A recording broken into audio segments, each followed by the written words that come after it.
ಗೆದ್ದಂತಹ ಏನು ಕಾಂಗ್ರೆಸ್ ಒಂದು ಕಡೆಯಲ್ಲಿತ್ತು ಮತ್ತು ಅದರ ಜೊತೆಗೆ ಈಗಾಗಲೇ ಜಸ್ಟ್ ಸಂಕೇತ್ ರಣಗಿಯವರೇ ನಿಮ್ಮ ಜೊತೆ ಮಾತಾಡ್ತೀನಿ. 120 ಶಾಸಕರ ಬೆಂಬಲದ ಪತ್ರವನ್ನು ಈಗ ವಿಜಯ್ ಅವರು ಕೊಟ್ಟಿದ್ದಾರೆ.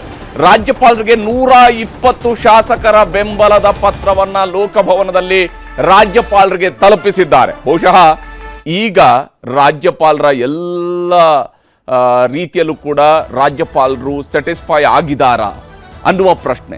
ಅವ್ರಿಗೆ ಸ್ಯಾಟಿಸ್ಫ್ಯಾಕ್ಷನ್ ಆಗುವ ನಂಬರ್ ಈಗ ತಲುಪಿದೆಯಾ? ಇಲ್ಲಿವರೆಗೆ ರಾಜ್ಯಪಾಲರು ಸ್ಯಾಟಿಸ್ಫೈ ಆಗಿರಲಿಲ್ಲ ಅಂತಿತ್ತು, ಈಗ ಅವರು ಸ್ಯಾಟಿಸ್ಫೈ ಆಗ್ತಾರಾ? ಯಾಕಂದ್ರೆ ಈಗಾಗಲೇ ವಿಜಯ್ ಅವರು ಸರ್ಕಾರ ರಚನೆ ಮಾಡೋದಕ್ಕೆ ಹಕ್ಕು ಮಂಡನೆ ಮಾಡಿದ್ದಾರೆ. ರಾಜ್ಯಪಾಲರನ್ನ ಭೇಟಿಯಾಗಿ ವಿಜಯ್ ಈಗ ವಾಪಸ್ ತೆರಳುತ್ತಾ ಇದ್ದಾರೆ ಲೋಕಭವನದಿಂದ. 120 ಶಾಸಕರ ಬೆಂಬಲ, 107 TVK, Congress 5, CPM 2, CPI 2, IUML 2 ಎಲ್ಲ ಪಕ್ಷಗಳ ಬೆಂಬಲದ ಪತ್ರವನ್ನ ಈಗಾಗಲೇ ತಲುಪಿಸಲಾಗಿದೆ ರಾಜ್ಯಪಾಲರಿಗೆ. ಅಲ್ಲಿಗೆ ಯಾವ ಪ್ರೀಪೋಲ್ ಅಲಯನ್ಸ್ ನಲ್ಲಿ ಇದ್ದಂತಹ ಪಕ್ಷಗಳು ಕೂಡ ಈಗ ಟಿವಿಕೆಯ ಜೊತೆಗಿದ್ದಾವೆ, ವಿಸಿಕೆಯ 2, IUML 2. ಹಾಗಾಗಿ ಎಲ್ಲ ಪಕ್ಷಗಳು ಕೂಡ ಈಗ ತಮ್ಮ ಅಲಯನ್ಸ್ ಇಂದ ಹೊರಗಡೆ ಬಂದು ವಿಜಯ್ ಅವರಿಗೆ ಬೆಂಬಲ ಕೊಡ್ತಿದ್ದಾರೆ ಅನ್ನುವಂತಹ ಪತ್ರವನ್ನ ರಾಜ್ಯಪಾಲರಿಗೆ ತಲುಪಿಸಲಾಗಿದೆ. ಈ ಮೂಲಕ ತಮಿಳುನಾಡಿನಲ್ಲಿ ಈಗ ದಳಪತಿ ವಿಜಯ್ ಅವರು ಮುಖ್ಯಮಂತ್ರಿ ಆಗೋದನ್ನ ಯಾವ ಆಧಾರದಲ್ಲಿ, ಇಲ್ಲ ಪ್ರೀಪೋಲ್ ಅಲಯನ್ಸ್ ಅಲ್ಲಿ ಆ ಪಕ್ಷಗಳಿದ್ವು, ಹಾಗಾಗಿ ಅವರ ಬೆಂಬಲ ನಿಮಗೆ ಸಿಗುತ್ತೋ ಸಿಗಲ್ಲೋ ಅನ್ನುವಂತಹ ಡೌಟ್ಗಳು ಬಹುಶಃ ಈಗ ಕ್ಲಿಯರ್ ಆದಂತೆ ಗೋಚರಿಸ್ತಾ ಇದೆ. ಬಹಳ ಮುಖ್ಯವಾಗಿರುವಂತದ್ದು ಟಿವಿಕೆ ನೇತೃತ್ವದ ಸರ್ಕಾರ ಈಗ ರಚನೆ ಆಗೋದಿಕ್ಕೆ ಕಾಲ ಸನ್ನಿಹಿತ ಆದಂತೆ ಗೋಚರಿಸ್ತಾ ಇದೆ. ಲೋಕಭವನಕ್ಕೆ ತೆರಳಿರುವಂತಹ ವಿಜಯ್, ಮೊನ್ನೆಯಿಂದ ಅವರು ಲೋಕಭವನಕ್ಕೆ ಇದು 3ನೇ ಬಾರಿಗೆ ಹೋಗಿರುವಂಥದ್ದು. ಆದರೆ ಕಳೆದ 2 ಬಾರಿ ಹೋಗಿದ್ದಕ್ಕೂ ಇವತ್ತು ಹೋಗ್ತಿರೋದಕ್ಕೂ ಬಹಳ ವ್ಯತ್ಯಾಸ ಇದೆ. ಬಹುಶಃ ಸಂಜೆ 4:15ನೇ ಹೊರಡಬೇಕು ಅಂತ ಇದ್ರು, ಆದರೆ 4 ಗಂಟೆ 4:15ಗೆ ಹೋಗ್ಬೇಕು ಅಂತಿದ್ರು, ಹೋಗಿರ್ಲಿಲ್ಲ. 6 ಗಂಟೆಗೆ ಹೋಗ್ಬೇಕು ಅಂತಿದ್ರು, ಹೋಗಿರ್ಲಿಲ್ಲ. 6:30 ನಂತರ ಹೋಗಿದ್ದಾರೆ, ಕತ್ತಲಾದ ನಂತರ ಹೋಗಿದ್ದಾರೆ. ಕಾರ್ನಲ್ಲಿ ಹೋಗುವಾಗ ಎದುರುಗಡೆಯ ಸೀಟ್ನ ಲೈಟ್ ಅನ್ನು ಆನ್ ಮಾಡಿ, ಆ ಸ್ಪಾಟ್ ಲೈಟ್ ಅನ್ನು ಆನ್ ಮಾಡಿ ವಿಜಯ್ ಅವರು ವೆರಿ ಕ್ಲಿಯರ್ ಆಗಿ, ವಿಸಿಬಲ್ ಆಗಿ ಅವರ ಬೆಂಬಲಿಗರಿಗೆ, ರಸ್ತೆಯ ಇಕ್ಕಲಗಳಲ್ಲಿರುವಂತಹ ಬೆಂಬಲಿಗರಿಗೆ ಯಾವ ರೀತಿಯಲ್ಲಿ, ನೀವು ಬಹುಶಃ ಮರೆತಿರ್ಲಿಕ್ಕಿಲ್ಲ, ಜಯಲಲಿತಾ ಅವರು ತಮಿಳುನಾಡಿನಲ್ಲಿ ಯಾವುದೇ ಮಹತ್ವದ ನಿರ್ಧಾರಗಳ ಸಂದರ್ಭಗಳಲ್ಲಿ ಅವರು ಹೋಗ್ತಾ ಇದ್ದಂತಹ ಸಂದರ್ಭದಲ್ಲಿ ಯಾವ ರೀತಿಯಾಗಿ ಈ ರೀತಿಯಾಗುವಂತಹ ಲೈಟ್ ಅನ್ನ, ಸ್ಪಾಟ್ ಲೈಟ್ ಅನ್ನ ಹಾಕಿ ತಾವು ಒಳಗಡೆ ಕುಳಿತು ತನ್ನ ಬೆಂಬಲಿಗರಿಗೆ ಕೈ ಮುಗಿತಾ ಹೋಗ್ತಾ ಇದ್ರು. ಅದೇ ಸ್ವರೂಪದ ಶೈಲಿಯನ್ನು ನಾವಿಲ್ಲಿ ನೋಡ್ತಾ ಇದ್ವಿ.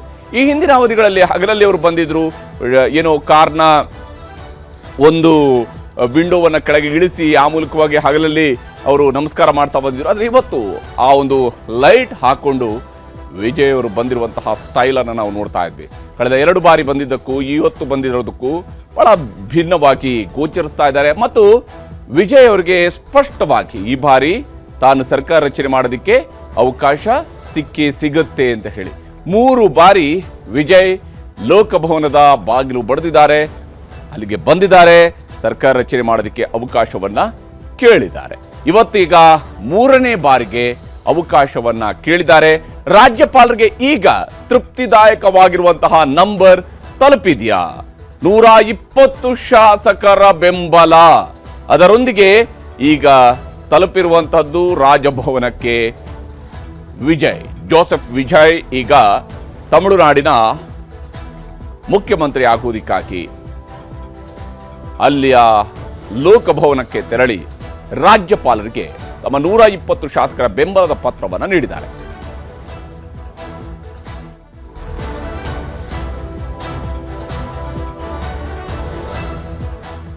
ಸಂಕೇತ್ ರಣಗಿಯವರ ಹತ್ರ ಆವಾಗಲೇ ಮಾತಾಡ್ತಾ ಇದ್ದೆ. ಒಂದು ಪ್ರಶ್ನೆ ಸಂಕೇತ್ ರಣಗಿಯವರೇ, ಇದು ನಾನು ಅದನ್ನೇ ಕರ್ನಾಟಕ ಮತ್ತು ತಮಿಳುನಾಡಿನ ಉದಾಹರಣೆಯನ್ನು ಕೊಡೋದಕ್ಕೆ ಹೊರಟಿರುವಂಥ ಕಾರಣ ಇಷ್ಟೇನೆ. 2018ರ ರಿಸಲ್ಟ್ನಲ್ಲಿ 104 ಸೀಟ್ ಗೆದ್ದಿದ್ದಂತಹ ಬಿಜೆಪಿ, 80 ಸೀಟ್ ಗೆದ್ದಿದ್ದಂತಹ ಕಾಂಗ್ರೆಸ್ ಮತ್ತು 34 ಸೀಟ್ ಗೆದ್ದಿದ್ದಂತಹ JDS, ಈ ಪಕ್ಷಗಳ ನಡುವೆ ಒಂದು ಮೈತ್ರಿ ಆಗುವಂತಹ ಸಂದರ್ಭದಲ್ಲಿ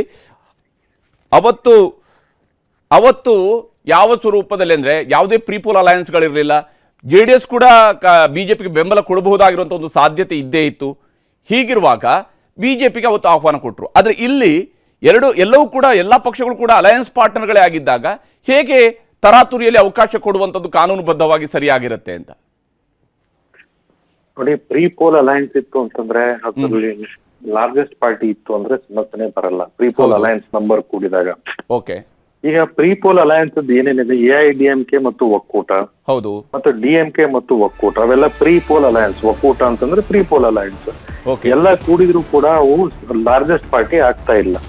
no pre poll alliance, no party with pre poll alliance is having a single largest number. ಹಾಗಿದ್ದಾಗ ಸಿಂಗಲ್ ಲಾರ್ಜೆಸ್ಟ್ ನಂಬರ್ ಅಂದ್ರೆ ಟಿವಿಕೆ ಹೊರತಾಗಿ ಯಾರು ಇಲ್ಲ ಅಂದಾಗ ಇದು ಟಿವಿಕೆ ಅವರಿಗೆ ಕೊಡಬೇಕಾಗಿರುತ್ತೆ ಅವಕಾಶ. ಈಗಾಗಲೇ ರಾಜ್ಯಪಾಲರಿಂದ ಗ್ರೀನ್ ಸಿಗ್ನಲ್ ಕೂಡ ಸಿಕ್ಕಿದೆ. ನೆಹರು ಸ್ಟೇಡಿಯಂನಲ್ಲಿ ನಾಳೆ ಪ್ರಮಾಣ ವಚನ ಆಗ್ತಾ ಇದೆ. ನಾಳೆ ಪ್ರಮಾಣ ವಚನವನ್ನ ಸ್ವೀಕರಿಸಲಿದ್ದಾರೆ ದಳಪತಿ ವಿಜಯ್. ನಾಳೆ ಮುಖ್ಯಮಂತ್ರಿ ಆಗಿ ವಿಜಯ್ ಅವರು ಪ್ರಮಾಣ ವಚನವನ್ನ ಸ್ವೀಕರಿಸ್ತಾ ಇದ್ದಾರೆ. ಈ ಮೂಲಕ ತಮಿಳುನಾಡಿನಲ್ಲಿ ವಿಜಯ ಪರ್ವ ಶುರುವಾಗ್ತಾ ಇದೆ. ವಿಜಯ ತಿಲಕವನ್ನ ಈಗ ಕಡೆಗೂ ಸಿಕ್ಕಿದೆ, ವಿಜಯ ತಿಲಕ ಸಿಕ್ಕಿದೆ. ಚುನಾವಣೆಯಲ್ಲಿ ಜನ ಮ್ಯಾಂಡೇಟ್ ಅನ್ನು ಕೊಟ್ಟಿದ್ರು, ತೀರ್ಪನ್ನು ಕೊಟ್ಟಿದ್ರು. ಸಿಂಗಲ್ ಲಾರ್ಜೆಸ್ಟ್ ಪಾರ್ಟಿಯಾಗಿ ತೀರ್ಪನ್ನು ಕೊಟ್ಟರು. ಪೂರ್ಣ ಬಹುಮತ ಸಿಗಲಿಲ್ಲ. ಕಡೆಗೂ ತನ್ನ ಮಿತ್ರರನ್ನ ಕೂಡಿಸಿಕೊಂಡು ನಾಳೆ ಈಗ ವಿಜಯ್ ಪ್ರಮಾಣ ವಚನವನ್ನ ಸ್ವೀಕರಿಸ್ತಾ ಇದ್ದಾರೆ. ನೆಹರು ಸ್ಟೇಡಿಯಂನಲ್ಲಿ ಪದಗ್ರಹಣ ಸಮಾರಂಭ ನಡೆಯಲಿದೆ. ನಾಳೆನೇ ಮುಖ್ಯಮಂತ್ರಿಯಾಗಿ ಯಾವುದೇ ವಿಳಂಬ ಇಲ್ಲ. ಮುಹೂರ್ತ ಅವು ಇವು ಯಾವುದೋ ವಿಚಾರಗಳ ಕಾರಣಕ್ಕಾಗಿ ಮುಂದೂಡಿಕೆ ಮಾಡುವಂಥದ್ದು ಯಾವ ಬಗ್ಗೆ ಯೋಚನೆ ಮಾಡಿಲ್ಲ ವಿಜಯ್ ಅವರು. ನಾಳೆಯೇ ಅವರು ಪ್ರಮಾಣ ವಚನವನ್ನ ಸ್ವೀಕರಿಸ್ತಾ ಇದ್ದಾರೆ. ನೆಹರು ಸ್ಟೇಡಿಯಂನಲ್ಲಿ ಪದಗ್ರಹಣ ಸಮಾರಂಭ ನಡೆಯಲಿದೆ. ನಾಳೆ ಎರಡೆರಡು ರಾಜ್ಯಗಳಲ್ಲಿ ಮುಖ್ಯಮಂತ್ರಿಗಳ ಪದಗ್ರಹಣ ಆಗ್ತಾ ಇದೆ. ಪಶ್ಚಿಮ ಬಂಗಾಳದಲ್ಲೂ ಕೂಡ ನಾಳೆ ಸುವೇಂದು ಅಧಿಕಾರಿ ಅವರ ದರ್ಬಾರ್ ಶುರುವಾಗ್ತಾ ಇದೆ. ತಮಿಳುನಾಡಿನಲ್ಲಿ ವಿಜಯ್ ದಳಪತಿ ಅವರ ಒಂದು ದರ್ಬಾರ್ ಸರ್ಕಾರ ಶುರುವಾಗ್ತಾ ಇರುವಂಥದ್ದು. ವಿಜಯ್ ಅವರಿಗೆ ಅಲಯನ್ಸ್ ಪಾರ್ಟ್ನರ್ಗಳಾಗಿ ಸಣ್ಣ ಸಣ್ಣ ಪಕ್ಷಗಳು, ಯಾಕಂದ್ರೆ ತಮಿಳುನಾಡಿನ ರಾಜಕೀಯದಲ್ಲಿ ಮಿತ್ರ ಪಕ್ಷಗಳ ಜೊತೆಗೇನೆ ಸರ್ಕಾರ ರಚನೆ ಮಾಡುವಂಥದ್ದು. ಅದಕ್ಕೆ ಸುಮಾರು 40-50 ವರ್ಷಗಳ ಇತಿಹಾಸ ಇದೆ. ಎಲ್ಲ ಸಣ್ಣ ಸಣ್ಣ ಪಕ್ಷಗಳು ಸೇರ್ಕೊಂಡು ಬೆಂಬಲವನ್ನ ಕೊಡ್ತವೆ, ಒಂದು ಅಲಯನ್ಸ್ ಜೊತೆಗಿರ್ತವೆ. ಅದರ ಮುಂದುವರೆದ ಭಾಗ ಇದು ಪೋಸ್ಟ್ ಪೋಲ್ ಅಲಯನ್ಸ್ನ ಮೂಲಕವಾಗಿ ನಡೀತಾ ಇದೆ. ವಿಜಯ್ ಅವರ ಪಕ್ಷಕ್ಕೆ ಕಾಂಗ್ರೆಸ್ ಮುಂಚೂಣಿಯಲ್ಲಿದ್ದು ಸಪೋರ್ಟ್ ಅನ್ನು ಕೊಡ್ತು. ಅಷ್ಟೇ ಅಲ್ಲದೆ ಎಡಪಕ್ಷಗಳು ಸಿಪಿಐ ಮತ್ತು ಸಿಪಿಎಂ, ವಿಸಿಕೆ ಮತ್ತು IUML ಅಂದ್ರೆ DMK ಜೊತೆಗಿದ್ದಂತಹ ಎಲ್ಲ ಮಿತ್ರರು ಕೂಡ ಈಗ ತಮ್ಮ ಕ್ಯಾಂಪ್ ಅನ್ನ ಶಿಫ್ಟ್ ಮಾಡಿದ್ದಾರೆ ವಿಜಯ್ ಕಡೆಗೆ. ಅಲ್ಲೂ ಅಧಿಕಾರದಲ್ಲಿದ್ರು, ಈಗ ಮತ್ತೆ ಅಧಿಕಾರದಲ್ಲಿ ಇರ್ತಾರೆ ಮುಂದಿನ 5 ವರ್ಷಗಳ ಕಾಲನೋ ಅಥವಾ ಎಲ್ಲಿವರೆಗೆ ಈ ಸರ್ಕಾರ ನಡೆಯುತ್ತೋ ಅಲ್ಲಿವರೆಗೆ. ಯಾಕಂದ್ರೆ ವಿಜಯ್ ಅವರಿಗೆ ಇರುವಂತಹ ಈಗಿನ ಮ್ಯಾಂಡೇಟ್ನ ಆಧಾರದಲ್ಲಿ ನೋಡಿದ್ರೆ ಬಹಳ ತಿನ್ ಮೆಜಾರಿಟಿ ಇರುತ್ತೆ. ಇದನ್ನ ಸಂಪೂರ್ಣವಾದಂತಹ ಸುಭದ್ರ ಸರ್ಕಾರವನ್ನು ನಡೆಸ್ಕೊಂಡು ಹೋಗೋದಕ್ಕೆ ಹೇಗೆ ಸಾಧ್ಯ ಆಗುತ್ತೆ ಅನ್ನೋಂಥದ್ದು ಕೂಡ ಬಹಳ ನಿರ್ಣಾಯಕ ಆಗುತ್ತೆ. ವಿಜಯ್ ಅವರು ತೆಗೆದುಕೊಳ್ಳಬಹುದಾಗಿರುವಂತಹ ತೀರ್ಮಾನಗಳು, ತನ್ನ ಬೆಂಬಲಿಗರನ್ನ ಅಥವಾ ತನ್ನ ಗೆಳೆಯರನ್ನ, ಮಿತ್ರ ಪಕ್ಷಗಳನ್ನ ಅವರು ನಡೆಸಿಕೊಳ್ಳುವಂತಹ ರೀತಿ, ಇವುಗಳೆಲ್ಲದರ ಆಧಾರದ ಮೇಲೆ ಈ ಸರ್ಕಾರ ಮುಂದುವರಿಬಹುದು.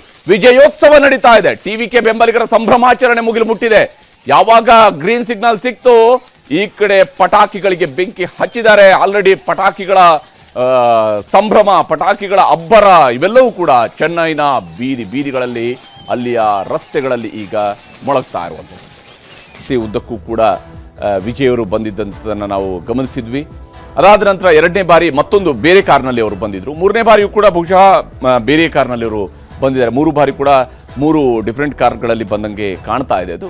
ಬಟ್ 3ನೇ ಕಾರ್ ಯಾವುದು ಪರ್ಟಿಕ್ಯುಲರ್ ಗೋಚರಿಸ್ತಾ ಇಲ್ಲ ಈ ದೃಶ್ಯದಲ್ಲಿ. ಆದರೆ 3ನೇ ಬಾರಿ ಬಂದಾಗ ಒಂದು ವಿಶೇಷವನ್ನು ನಾವಿಲ್ಲಿ ಗಮನಿಸಬೇಕು. ವಿಜಯ್ ಅವರು ತನ್ನ ಮುಂದಿನ ಸೀಟ್ನಲ್ಲಿ ಆ ಲೈಟನ್ನು ಆನ್ ಮಾಡಿ, ಹೇಗೆ ಜಯಲಲಿತಾ ಅವರು ತಮಿಳುನಾಡಿನಲ್ಲಿ ಜಯಲಲಿತಾ ಅವರು ಓಡಾಡುವ ಸಂದರ್ಭದಲ್ಲಿ ಹೇಗೆ ತನ್ನ ಮುಂಭಾಗದ ಲೈಟನ್ನು ಆನ್ ಮಾಡ್ಕೊಂಡು ಎರಡೂ ಕಡೆಯ ರಸ್ತೆಯ ಎರಡೂ ಬದಿಯಲ್ಲಿದ್ದಂತಹ ಬೆಂಬಲಿಗರಿಗೆ ನಮಸ್ಕಾರ ಮಾಡ್ತಾ ಹೋಗ್ತಿದ್ರಲ್ಲ, ಬಹುತೇಕ ಅದೇ ಶೈಲಿಯನ್ನು ಹೋಲುತ್ತೆ ಇವತ್ತು ವಿಜಯ್ ಅವರು ಬಂದಿರುವಂತಹ ರೀತಿ. ಅಲ್ಲಿಗೆ ಆ ಸ್ಪಾಟ್ ಲೈಟನ್ನು ಹಾಕ್ಕೊಂಡು ಕತ್ತಲಾದ ಮೇಲೆ ಅವರು ಬಂದ ಕಾರಣದಿಂದಾಗಿ ಬಹಳ ಆರಾಮಾಗಿ ಎರಡೂ ಕಡೆಗೂ ಕೂಡ ಜನರಿಗೆ ಕೈ ಮುಗಿತಾ. ಯಾಕಂದ್ರೆ ಅವ್ರಿಗೆ ಗೊತ್ತಿದೆ, ಅವರ ಬೆಂಬಲಿಗರು ಅವರ ಮನೆಯಿಂದ ಹಿಡಿದು ರಾಜಭವನದವರೆಗೂ ಕೂಡ ನಿಂತಿದ್ದಾರೆ. ಅವರು ಮೊನ್ನೆಯಿಂದ ಕಾಯ್ತಾ ಇದ್ದಾರೆ ವಿಜಯ್ ಯಾವಾಗ ಮುಖ್ಯಮಂತ್ರಿ ಆಗ್ತಾರೆ, ಯಾವಾಗ ನಮಗೆ 8 ಗ್ರಾಮ್ ಚಿನ್ನ ಸಿಗುತ್ತೆ ಅಂತ ಹೇಳಿ. ಯಾಕಂದ್ರೆ 8 ಗ್ರಾಮ್ ಚಿನ್ನ ಬೇರೆ ಅವರು ಅನೌನ್ಸ್ ಮಾಡಿ ಹೇಳಿದ್ದಾರೆ, ಭರವಸೆಯಲ್ಲಿ ಹೇಳಿದ್ದಾರೆ. 8 ಗ್ರಾಮ್ ಚಿನ್ನ ಕೊಡ್ತೀನಿ ಅಂತ ಹೇಳಿದ್ದಾರೆ, ರೇಷ್ಮೆ ಸೀರೆ ಕೊಡ್ತೀನಿ ಅಂತ ಹೇಳಿದ್ದಾರೆ, 2,000 ರೂಪಾಯಿ ಕೊಡ್ತೀನಿ ಅಂತ ಹೇಳಿದ್ದಾರೆ, 6 ಸಿಲಿಂಡರ್ ಕೊಡ್ತೀನಿ ವರ್ಷಕ್ಕೆ ಅಂತ ಹೇಳಿದ್ದಾರೆ. ಇವೆಲ್ಲವೂ ಕೂಡ ಉಚಿತವಾಗಿ ಸಿಗ್ತಾ ಇರುವಂತದ್ದು ವಿಜಯ್ ಅವರ ಕಡೆಯಿಂದ. ಈ ರೀತಿಯಂತ ಭರವಸೆಗಳು ಕೂಡ ಕೊಟ್ಟಿದ್ದಾರೆ. ಅವರು ಗೆಲ್ಲೋದು ಕೇವಲ ಅವರು ಒಬ್ಬ ನಾಯಕ ನಟ ಅನ್ನೋ ಕಾರಣಕ್ಕಾಗಲ್ಲ, ಅವರ ಭರವಸೆಗಳು ಕೂಡ ಬಹಳ ಇಂಟ್ರೆಸ್ಟಿಂಗ್ ಆಗಿದೆ. ಗ್ಯಾರಂಟಿ ಸ್ಕೀಮ್ಗಳು ಬಹಳ ಇಂಟ್ರೆಸ್ಟಿಂಗ್ ಆಗಿದ್ದಾವೆ. ಇವುಗಳ ಕಾರಣಕ್ಕಾಗಿಯೇ ಅವರು ಗೆಲುವನ್ನು ದಾಖಲಿಸಿಕೊಂಡು ಬಂದಿದ್ದಾರೆ, ಅತಿ ದೊಡ್ಡ ಪಕ್ಷವಾಗಿ ಹೊರಹೊಮ್ಮಿದ್ದಾರೆ. ನಮ್ಮ ಪ್ರತಿನಿಧಿ ಕೃಷ್ಣ ಈಗ ನಮ್ಮ ಜೊತೆಗೆ ನೇರ ಸಂಪರ್ಕದಲ್ಲಿ ಚೆನ್ನೈನಿಂದ ಜಾಯ್ನ್ ಆಗಿದ್ದಾರೆ. ಕೃಷ್ಣ, ಯಾವ ಸ್ವರೂಪದ ಪರಿಸ್ಥಿತಿ ಈಗ ಇಲ್ಲಿ ಇರುವಂಥದ್ದು? ವಿಶೇಷವಾಗಿ ನಾವು ಚೆನ್ನೈನಲ್ಲಿ ಎರಡು ರೀತಿಯ ದೃಶ್ಯಗಳನ್ನು ಬೆಳಗ್ಗೆಯಿಂದ ನೋಡ್ತಾ ಇದ್ವಿ. ಒಂದು ಆಕ್ರೋಶದ ದೃಶ್ಯ, ಈಗ ಸಂಭ್ರಮಾಚರಣೆಯ ದೃಶ್ಯ. ಮೊದಲಿಗೆ ಸಂಭ್ರಮಾಚರಣೆಯ ದೃಶ್ಯದಲ್ಲೇ ಹೋಗೋಣ. ಯಾವ ಸ್ವರೂಪದ ಸಂಭ್ರಮ ಈಗ ಅವರ ಅಭಿಮಾನಿಗಳಲ್ಲಿ ಮನೆ ಮಾಡಿದೆ? ಯಾವ ವಾತಾವರಣ ನೀವು ಚೆನ್ನೈನಲ್ಲಿ ಇವತ್ತೀಗ ನೋಡ್ತಾ ಇದ್ದೀರಿ? ಹರಿಪ್ರಸಾದ್, ಸದ್ಯದ ಮಟ್ಟಿಗೆ ನಾವು ನೋಡೋದಾದ್ರೆ ನಟ ವಿಜಯ್ ಅವರು ಒಂದು ಅಷ್ಟು ಖುಷಿಯಲ್ಲಿದ್ದಾರೆ. ಅವರ ಅಭಿಮಾನಿಗಳು ಕೂಡ ಒಂದು ರೀತಿ ಸಂತಸದಲ್ಲಿರುವಂತದ್ದು. ಯಾಕಂದ್ರೆ ಫಲಿತಾಂಶ ಬಂದು 3-4 ದಿನಗಳಾದರೂ ಕೂಡ ಇಲ್ಲೊಂದು ಕಡೆ ಸರ್ಕಾರ ರಚನೆ ಮಾಡುವಂತ ನಿಟ್ಟಿನಲ್ಲಿ ನಟ ವಿಜಯ್ ಅವರು ಕೂಡ ಮುಂದಾಗಿರಲಿಲ್ಲ. ಯಾಕಂದ್ರೆ ಬಹುಮತದ ಕೊರತೆಯನ್ನ ಕಾಣ್ತಾ ಇದ್ರು, ಶಾಸಕರ ಸಂಖ್ಯಾ ಬಲವನ್ನು ಕೂಡ ಅವರು ಎದುರು ನೋಡ್ತಾ ಇದ್ರು. ಯಾವಾಗ ಶಾಸಕರ ಬೆಂಬಲ ಸಿಕ್ಕಿದೆಯೋ ಇದೀಗ ಎಲ್ಲೋ ಒಂದು ಕಡೆ ಸರ್ಕಾರ ರಚನೆ ಮಾಡುವಂತ ನಿಟ್ಟಿನಲ್ಲಿ ಒಂದು ರೀತಿ ಸಂಪೂರ್ಣವಾದಂತಹ ಆತ್ಮವಿಶ್ವಾಸದಲ್ಲಿ ನಟ ವಿಜಯ್ ಅವರು ಇರುವಂತದ್ದು. ಹಾಗಾಗಿನೇ ಇವತ್ತು ಚೆನ್ನೈನಲ್ಲಿರತಕ್ಕಂಥ ಲೋಕಭವನಕ್ಕೆ ನೇರವಾಗಿ ಬಂದು ಸಂಜೆ 6:30 ಸುಮಾರಿಗೆ ಬಂದು ಗವರ್ನರ್ ಅನ್ನ ಭೇಟಿಯನ್ನ ಮಾಡೋದ್ರ ಮುಖಾಂತರವಾಗಿ ಗವರ್ನರ್ ಏನು ಇಷ್ಟು ದಿನಗಳ ಕಾಲ ಕೇಳಿದ್ರು ಸಂಖ್ಯಾಬಲ ಅಂದ್ರೆ 118 ಮ್ಯಾಜಿಕ್ ನಂಬರ್ ಎಲ್ಲಿದೆ ಅನ್ನೋ ಪ್ರಶ್ನೆಯನ್ನ ಮಾಡಿದ್ರು. ಅದಕ್ಕೆ ಹೆಚ್ಚಿನದಾಗಿ ಅಂದ್ರೆ 121 ಶಾಸಕರ ಸಂಖ್ಯೆಯ ಒಂದು ಸಹಿ ಪತ್ರವನ್ನ ನಟ ವಿಜಯ್ ಅವರು ಇವತ್ತು ಗವರ್ನರ್ಗೆ ತಲುಪಿಸಿರುವಂತದ್ದು. ಗವರ್ನರ್ ಭೇಟಿ ಮಾಡಿದ ಸಂದರ್ಭದಲ್ಲೂ ಕೂಡ ನಟ ವಿಜಯ್ ಅವರು ಒಂದು ರೀತಿ ಸಂತಸದಿಂದನೇ ಇದ್ರು. ಮತ್ತೆ ಗವರ್ನರ್ ಕೂಡ ಸಂತಸದಿಂದ ಅವ್ರನ್ನ ಬರವರ ಮಾಡ್ಕೊಳ್ಳೋದ್ರ ಮುಖಾಂತರವಾಗಿ ಆತ್ಮೀಯವಾಗಿ ಚರ್ಚೆ ಕೂಡ ಮಾಡಿದ್ರು. ಆ ಮುಖಾಂತರವಾಗಿ ಈಗಾಗಲೇ ಕಾಂಗ್ರೆಸ್ನ ಇದು ಏನು ಟಿವಿಕೆ 108, ಅದ್ರ ಜೊತೆಗೆ ಸಿಪಿಐ, ಸಿಪಿಎಂ, ಅದ್ರ ಜೊತೆಗೆ ಯುಎಂಎಲ್ ಅಂದ್ರೆ ಮುಸ್ಲಿಂ ಲೀಗ್, ಮತ್ತೆ ವಿಸಿಕೆ, ಮತ್ತೆ ಎಎಂಕೆ ಈ ಇಷ್ಟು ಒಟ್ಟು ಜನ ಶಾಸಕರು ಸೇರಿದ್ರೆ 121 ಶಾಸಕರ ಸಂಖ್ಯೆಯ ಒಂದು ಬಲದ ಒಂದು ಸಹಿ ಪತ್ರವನ್ನ ಏನು ಸರ್ಕಾರ ರಚನೆ ಮಾಡುವಂತ ಸಂದರ್ಭದಲ್ಲಿ ಯಾವುದೇ ಒಂದು ನಾಯಕ ಹಕ್ಕುಪತ್ರವನ್ನ ಕೊಡ್ತಾರೆ. ಆ ಹಕ್ಕುಪತ್ರದಲ್ಲಿ ಶಾಸಕರ ಸಹಿ ಮಾಡಿರುವಂತಹ ಒಂದು ಸಂಪೂರ್ಣವಂತ ಲೆಟರ್ ಗಳನ್ನ ಈಗ ಗವರ್ನರ್ಗೆ ಕೊಟ್ಟಿರುವಂತದ್ದು. ಬಹುಶಃ ನಟ ವಿಜಯ್ ಅವರು ಒಂದು ರೀತಿ ಪಾಸಿಟಿವ್ ಆಗಿ ಹೋಗಿದ್ದಾರೆ. ಗವರ್ನರ್ ಕೂಡ ಒಂದು ರೀತಿ ಅವ್ರಿಗೆ ಖುಷಿ ತಲುಪುವಂತ ಒಂದು ಸಂದೇಶವನ್ನ ಕೊಡುವಂತ ನಿರೀಕ್ಷೆಯಲ್ಲಿ ಈ ನಟ ವಿಜಯ್ ಅವರು ಕೂಡ ಮುಂದಾಗಿರುವಂತದ್ದು. ಹಾಗಾಗಿನೇ ಈಗ ಅವರು ಭೇಟಿಯ ಬಳಿಕವಾಗಿ ಒಂದು ರೀತಿ ಸಂತೋಷದಿಂದ ಸಿಪಿಐ ಕಚೇರಿಗೆ ತೆರಳಿದ್ದಾರೆ. ಸಿಪಿಐ ನಾಯಕರನ್ನ ಭೇಟಿಯನ್ನ ಮಾಡೋದ್ರ ಮುಖಾಂತರವಾಗಿ ಏನು ಅವ್ರ ಬೆಂಬಲವನ್ನು ಕೊಟ್ಟಿದ್ದಾರೆ, ಬರುವಂತ ದಿನಗಳಲ್ಲಿ ಯಾವ ರೀತಿಯಾಗಿ ಅವ್ರು ನೋಡ್ಕೊಳ್ಬೇಕು ಅನ್ನೋ ನಿಟ್ಟಿನಲ್ಲಿ ಈಗಾಗಲೇ ಅವರ ಚರ್ಚೆಗೂ ಕೂಡ ಹೋಗಿರುವಂತದ್ದು. ಇನ್ನೇನು ಕೆಲವೇ ಕ್ಷಣಗಳಲ್ಲಿ ಇಲ್ಲಿ ಈಗಾಗಲೇ ಗವರ್ನರ್ ಅವರ ಕಡೆಯಿಂದ ಏನೋ ಗ್ರೀನ್ ಸಿಗ್ನಲ್ ಸಿಕ್ಕಿದೆ, ಸರ್ಕಾರ ನಾಳೆನೇ ರಚನೆ ಆಗುತ್ತೆ, ನಾಳೆನೇ ಪ್ರಮಾಣ ವಚನ ಕೂಡ ಆಗುತ್ತೆ ಅನ್ನೋಂಥದ್ದು ಇದೆ. ಆದ್ರೆ ಇವತ್ತು ಬೆಳಗ್ಗಿಂದ ವಾತಾವರಣ ಹೇಗಿತ್ತು ಕೃಷ್ಣ ಚೆನ್ನೈನಲ್ಲಿ ನೋಡಿದಾಗ? ವಿಶೇಷವಾಗಿ ಯಾಕಂದ್ರೆ ಟಿವಿಕೆಯ ಬೆಂಬಲಿಗರು, ಬಹುಪಾಲು ಬೆಂಬಲಿಗರು, ವಿಜಯ್ ಅವರ ಬೆಂಬಲಿಗರು ಎಲ್ಲರೂ ಕೂಡ ಸಿನಿಮಾದ ಮೂಲಕವಾಗಿ ಬಂದಿರತಕ್ಕಂತಹ ಫ್ಯಾನ್ಸ್ ಕೂಡ ಇರೋದ್ರಿಂದಾಗಿ ಅವರಲ್ಲಿ ಒಂದು ಅಭಿಮಾನ, ಆಕ್ರೋಶ, ಯಾಕಂದ್ರೆ ಬಹಳ ಇಮೋಷನಲ್ ಆಗಿ ಅವರು ಕನೆಕ್ಟ್ ಆಗುವಂತಹವರು ತಮ್ಮ ನಾಯಕರ ಜೊತೆಗೆ. ಈ ವಿಚಾರದಲ್ಲಿ ನೋಡಿದಾಗ ಬೆಳಗ್ಗಿಂದ ಯಾವ ರೀತಿಯಾದಂತಹ ಒಂದು ಅಸಮಾಧಾನ ಅಥವಾ ಆಕ್ರೋಶ ಅವರ ಬೆಂಬಲಿಗರಲ್ಲಿತ್ತು? ಹರಿಪ್ರಸಾದ್, ಸಾಮಾನ್ಯವಾಗಿ ಈಗ ಚುನಾವಣಾ ಪ್ರಚಾರದಲ್ಲಿ ಎಷ್ಟು ಅವರು ಜನರ ಹತ್ರ ಹೋಗಿ ಪ್ರಚಾರವನ್ನ ಮಾಡಿರೋದನ್ನ ನಾವು ನೋಡಿದೀವಿ.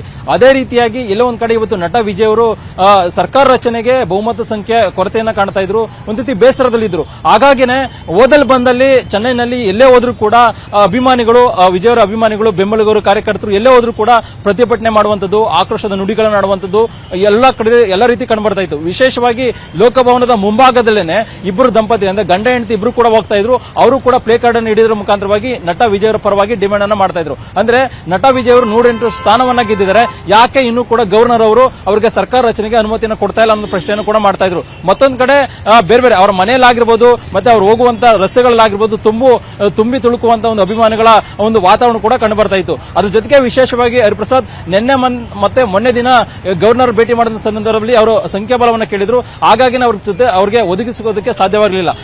ನಟ ವಿಜಯ್ ಅವರು ಬೇಸರದಿಂದ ನಿನ್ನೆ ಮತ್ತೆ ಮೊನ್ನೆ ಬಂದಿದ್ರು. ಇವತ್ತು ಎಲ್ಲ ಒಂದ್ ಕಡೆ 121 ಶಾಸಕರ ಸಂಖ್ಯಾಬಲ ಕೊಟ್ಟಿರತಕ್ಕಂಥ ಸಂದರ್ಭದಲ್ಲಿ ಅಧಿಕೃತವಾಗಿ ಗವರ್ನರ್ ಅವರು ಕೂಡ ಅದಕ್ಕೆ ಒಪ್ಪಿಗೆ ಕೊಡುವಂತ ಸಾಧ್ಯತೆ ಇದೆ. ಆ ಒಂದು ಸಂತೋಷದಲ್ಲಿದ್ದಾರೆ. ಆದ್ರೆ ಬಹಳ ಪ್ರಮುಖವಾಗಿ ಇವತ್ತು ಚೆನ್ನೈ ನಡೆದಂತ ವಿಶೇಷ ವಿದ್ಯಮಾನ ಅಂತಂದ್ರೆ ಹರಿಪ್ರಸಾದ್, ಎಐಡಿಎಂಕೆ ಮತ್ತೆ ಡಿಎಂಕೆ ಮಿತ್ರ ಪಕ್ಷ ಏನು ವಿರೋಧ ಪಕ್ಷಗಳೇನಿದಾವೆ ಅಂದ್ರೆ ಡಿಎಂಕೆ ಮತ್ತೆ ಎಐಡಿಎಂಕೆ ಇವರೆಲ್ಲರೂ ಶತ್ರುವಿನ ಶತ್ರು ಮಿತ್ರ ಅಂತ ಅಂತಾರೆ ರಾಜಕೀಯದಲ್ಲಿ. ಅದೇ ರೀತಿಯಾಗಿ ಈ ಎರಡೂ ಪಕ್ಷಗಳು ಮತ್ತೆ ಎಲ್ಲರೂ ಸೇರ್ಕೊಂಡು ಸರ್ಕಾರವನ್ನು ರಚನೆ ಮಾಡ್ತಾರೆ. ಇಲ್ಲ ಒಂದ್ ಕಡೆ ಟಿವಿಕೆ ಪಕ್ಷದ ನಾಯಕರಾಗಿರ್ತಕ್ಕಂಥ ವಿಜಯ್ ಅವರಿಗೆ ಅಧಿಕಾರ ತಪ್ಪಿಸ್ತಾರೆ ಅನ್ನೋ ಮಾತುಗಳು ಕೂಡ ಕೇಳಿ ಬರ್ತಾ ಇತ್ತು. ಈಗ ಇಲ್ಲಿ ಅಣ್ಣಾ ಡಿಎಂಕೆ ಮತ್ತು ಡಿಎಂಕೆ ನೋಡುವಾಗ ಇವರು ಶತ್ರುವಿನ ಶತ್ರು ಅಲ್ಲ, ಇವರು ಹುಟ್ಟುತ್ತಾಗಲೇ ಶತ್ರು. ಹುಟ್ಟಿನಿಂದಲೇ ಶತ್ರುಗಳಾಗಿ ಹುಟ್ಟಿದಂತಹ ಪಕ್ಷಗಳಿವು. ಈ ಪಕ್ಷಗಳು ಒಂದಾಗ್ತವೆ ಅನ್ನೋದನ್ನ ಅಲ್ಲಿನ ಜನ ಎಷ್ಟರ ಮಟ್ಟಿಗೆ, ಅಂಥದ್ದೊಂದು ಸುದ್ದಿ ಬಂದಾಗ ಅಲ್ಲಿಯ ಜನರ ರಿಯಾಕ್ಷನ್ಸ್ ಯಾವ ಸ್ವರೂಪದಲ್ಲಿತ್ತು, ಎಷ್ಟರ ಮಟ್ಟಿಗೆ ಇವರು ಒಂದಾಗಬಹುದು ಅನ್ನೋದ್ರ ಬಗ್ಗೆ ಚರ್ಚೆಗಳಾಗ್ತಾ ಇದ್ದಾವೆ ಅಲ್ಲಿ? ಹರಿಪ್ರಸಾದ್, ಈ ವಿಚಾರ ಬಂದ ಕೂಡಲೇ ಒಂದು ರೀತಿ ಚೆನ್ನೈನ ಜನರು ಆಕ್ರೋಶವಾಗಿ ಮಾತಾಡ್ತಾ ಇದ್ರು. ಯಾಕಂದ್ರೆ ಯಾವುದೇ ಕಾರಣಕ್ಕೂ ಕೂಡ ಇವರು ಒಟ್ಟಾಗುವಂತದ್ದು ಇಲ್ಲ, ಬರೀ ರಾಜಕೀಯ ಪ್ರೇರಿತವಾಗಿ ತಮ್ಮ ನಾಯಕ ವಿಜಯ್ ಅವರಿಗೆ ಎಲ್ಲೊಂದ್ ಕಡೆ ಅಧಿಕಾರವನ್ನು ತಪ್ಪಿಸೋದಕ್ಕೆ ಈ ರೀತಿಯ ತಂತ್ರಗಾರಿಕೆಯನ್ನು ಮಾಡ್ತಾ ಇದ್ದಾರೆ, ರಾಷ್ಟ್ರಪತಿ ಆಳ್ವಿಕೆ ತರೋದಕ್ಕೆ ಈ ರೀತಿಯಂತ ಮಾತುಗಳನ್ನು ಆಡ್ತಾ ಇದ್ದಾರೆ ಅನ್ನೋ ಮಾತನ್ನ ಸಾರ್ವಜನಿಕರು ಆಡ್ತಾ ಇದ್ರು. ಈಗಾಗಲೇ ಎಐಡಿಎಂಕೆ ಮತ್ತೆ ಡಿಎಂಕೆ ನೀವು ಹೇಳಿದಂಗೆ ಯಾವುದೇ ಕಾರಣಕ್ಕೂ ಕೂಡ ಒಂದಾಗೋದಿಲ್ಲ. ಆದ್ರೆ ಈಗ ಬಹಳ ಪ್ರಮುಖವಾಗಿ ಗಮನಿಸಬೇಕು ಹರಿಪ್ರಸಾದ್, ನಾವು ಇಲ್ಲಿ ಎಲ್ಲೋ ಒಂದ್ ಕಡೆ ನಟ ವಿಜಯ್ ಅವರು 108 ಸ್ಥಾನವನ್ನ ಗೆದ್ದ ಕೂಡಲೇ ಎಐಡಿಎಂಕೆಯ ಬೆಂಬಲದ ನಿರೀಕ್ಷೆಯಲ್ಲಿದ್ರು. ಯಾವಾಗ ಅವರು ಕಾಂಗ್ರೆಸ್ ಶಾಸಕರ ಬೆಂಬಲವನ್ನು ತೆಗೆದುಕೊಂಡು ಎಡಪಕ್ಷದ ಶಾಸಕರ ಬೆಂಬಲ ಸಿಗುತ್ತೆ ಅನ್ನೋ ಒಂದು ನಡೆಯಲ್ಲಿ ಸರ್ಕಾರ ರಚನೆಗೆ ಮುಂದಾದ್ರು. ಅದಕ್ಕೋಸ್ಕರವಾಗಿಯೇ ಎಐಡಿಎಂಕೆ ನಾಯಕರು ತಂತ್ರಗಾರಿಕೆಯನ್ನು ಮಾಡೋದ್ರ ಮುಖಾಂತರವಾಗಿ ತಮ್ಮ ಶಾಸಕರನ್ನ ರೆಸಾರ್ಟ್ಗೆ ಶಿಫ್ಟ್ ಮಾಡಿದ್ರು. ಮತ್ತೆ ಡಿಎಂಕೆ ಎಲ್ಲೊಂದ್ ಕಡೆ ತಮ್ಮ ಪರವಾಗಿ ನಿಲ್ಲುತ್ತೆ ಅನ್ನೋ ಒಂದು ವಿಶ್ವಾಸದಲ್ಲಿದ್ರು. ಆದ್ರೆ ಡಿಎಂಕೆ ಅವರು ಯಾವುದೇ ಕಾರಣಕ್ಕೂ ಕೂಡ ಎಐಡಿಎಂಕೆ ಹೋಗುವಂತ ನಿಟ್ಟಿನಲ್ಲಿ ನಿರ್ಧಾರವನ್ನ ಮಾಡಿಲ್ಲ. ಹರಿಪ್ರಸಾದ್, ಮುಖ್ಯವಾಗಿ 1 ವರ್ಷಗಳ ಕಾಲ ಸರ್ಕಾರದ ಟಿವಿಕೆ ಪಕ್ಷದ ನಾಯಕ ವಿಜಯ್ ಅವರು ಯಾವ ರೀತಿ ಆಡಳಿತ ನಡೆಸ್ತಾರೆ ಅದರ ಆಧಾರದ ಮೇಲೆ 1 ವರ್ಷಗಳ ಬಳಿಕವಾಗಿ ಅಂದ್ರೆ ಹನಿಮೂನ್ ಪೀರಿಯಡ್ ಅನ್ನುವಂಗೆ 6 ತಿಂಗಳು ನೋಡಿಕೊಂಡು 1 ವರ್ಷವನ್ನ ನೋಡಿಕೊಂಡು ಅಂತಿಮವಾಗಿ ತಮ್ಮ ಮುಂದಿನ ಕಾರ್ಯತಂತ್ರವನ್ನ ಮಾಡುವಂತ ನಿಟ್ಟಿನಲ್ಲೂ ಕೂಡ ಈಗಾಗಲೇ ಎಐಡಿಎಂಕೆ ಮತ್ತು ಡಿಎಂಕೆ ಮುಂದಾಗಿರುವಂತದ್ದು. ಮತ್ತೊಂದು ಕಡೆ ನಟ ವಿಜಯ್ ಅವ್ರಿಗೂ ಕೂಡ ಒಂದು ರೀತಿ ಆತಂಕ ಮನೆ ಮಾಡಿರುವಂತದ್ದು. ಯಾಕಂದ್ರೆ ಈಗಾಗಲೇ ಎಡಪಕ್ಷಗಳ ಶಾಸಕರು ಬೆಂಬಲವನ್ನು ಕೊಟ್ಟಿದ್ರು ಕೂಡ ಒಂದು ಡಿಮ್ಯಾಂಡ್ ಅನ್ನು ಇಟ್ಟಿದ್ದಾರೆ ಅವರು. ನಾವು ಕೇವಲವಾಗಿ ಸರ್ಕಾರದ ಭಾಗವಾಗಿರೋದಿಲ್ಲ, ಡಿಎಂಕೆ ಮಿತ್ರ ಪಕ್ಷಗಳಾಗಿರ್ತೀವಿ, ರಾಜ್ಯದ ವಿಚಾರ ಬಂದಂತ ಸಂದರ್ಭದಲ್ಲೂ ಕೂಡ ನಾವು ಅವರು ಡಿಎಂಕೆ ಹೇಳಿದಂಗೆ ನಾವು ಕೇಳ್ತೀವಿ, ಈಗ ನಾವು ಕೇವಲವಾಗಿ ಬಾಹ್ಯ ಬೆಂಬಲವನ್ನು ಮಾತ್ರ ಕೊಡ್ತೀವಿ ಅನ್ನೋ ಮಾತನ್ನು ಹೇಳಿದ್ದಾರೆ. ಹಾಗಾಗಿ ನಟ ವಿಜಯ್ ಅವರು ಆತಂಕದಲ್ಲೇ ಈಗಾಗಲೇ ಪ್ರಮಾಣ ವಚನ ಸ್ವೀಕಾರಬೇಕಾದಂತಹ ಪರಿಸ್ಥಿತಿ ಬರಬಹುದು. ಅದೇನಿದ್ರು ಕೂಡ ಗವರ್ನರ್ ಇನ್ನೇನು ಒಪ್ಪಿಗೆ ಕೊಡುವಂತ ನಿರೀಕ್ಷೆಯಲ್ಲಿ ಇದೀಗ ನಟ ವಿಜಯ್ ಅವರು ಕಾಯ್ತಾ ಇರುವಂತದ್ದು.